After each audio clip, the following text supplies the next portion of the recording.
Question number 20 देखिए, in an incandescent bulb has a thin filament of tungsten that is heated to high temperature passing an electric current.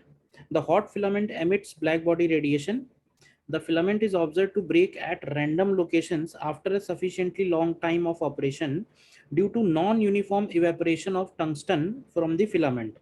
तो देखो इसका मतलब क्या है question का। क्वेश्चन सिंपली ये बोल रहा है कि जैसे वो जो टंगस्टन का वो जो फिलामेंट है, ठीक है, अब अगर जैसे नया बल्ब है तो नया बल्ब में क्या होगा कि इसका क्रॉस सेक्शन एरिया हर जगह एक जैसा ही होगा, ठीक है।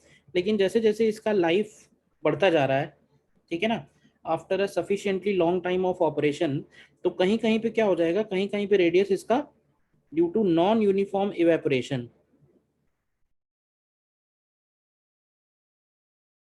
Due to non uniform evaporation, radius किसी किसी सेक्शन की कम हो जाएगी। मतलब ऐसे समझ लेना कि जैसे कुछ सेक्शंस की रेडियस बाकी सेक्शन से रिड्यूस कर जाएगी। तो सबसे पहले तो इसमें कह रहा है कि temperature distribution over the filament is uniform. तो ऐसा नहीं होगा, देखिए जो भी करंट फ्लो कर रहा होगा, करंट तो कांस्टेंट ही होगा, ठीक है। अच्छा, करंट कांस्टेंट होने की वजह से अगर हम किसी एक सेक्शन का निकालें और इसी पतले सेक्शन का निकालें, तो यहाँ का रेजिस्टेंस जो है ये हाई है, आप देखो ध्यान से। तो अगर यहाँ का रेजिस्टेंस हाई है और यहाँ का रेजिस्टेंस लो है, तो उस केस में हम लोग बोलेंगे कि power loss using I square R, जो ये पतले वाले सेक्शन होंगे वहाँ पे पावर लॉस ज़्यादा होगा। तो अगर पावर लॉस हाई होगा, पावर लॉस की वैल्यू हाई होगी, तो फ्रॉम ब्लैक बॉडी रेडिएशन हम जानते हैं power loss is directly proportional to T to the power 4। तो टेम्परेचर की वैल्यू भी उस पॉइंट पे ज़्यादा होगी। तो इसका मतलब टेम्परेचर हर एक पॉइंट पे सेम नहीं होगा, जहाँ पे ये इवेपोरेट होने लगेगा, जहाँ पे ये पतला होने लगेगा वहाँ टेम्परेचर ज़्यादा होगा। तो temperature distribution over the filament is non uniform, तो ए ऑप्शन सही नहीं है। फिर बी में कह रहा है resistance over small section of filament decreases with time. तो रेजिस्टेंस डिक्रीजेज नहीं है बल्कि रेजिस्टेंस इंक्रीजेज हो जाएगा उन छोटे फिलामेंट्स पे। देन सी में कह रहा है filament emits more light at higher band of frequencies before it breaks up. तो देखो जिन पॉइंट्स पे वो ब्रेक हो रहा है वहाँ पे टेम्परेचर की वैल्यू ज़्यादा है। तो फ्रॉम वीन्स लॉ हम लोग जानते हैं lambda M into T is a constant.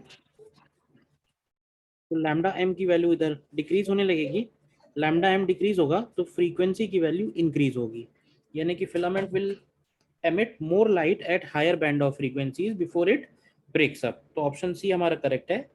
और कह रहा है filament consumes less electrical power towards the end of the bulb. अब अगर हम इनिशियल न्यू बल्ब और ये वाले बल्ब का अगर हम रेजिस्टेंस कंपेयर करें तो इसका रेजिस्टेंस हाई आएगा। तो फ्रॉम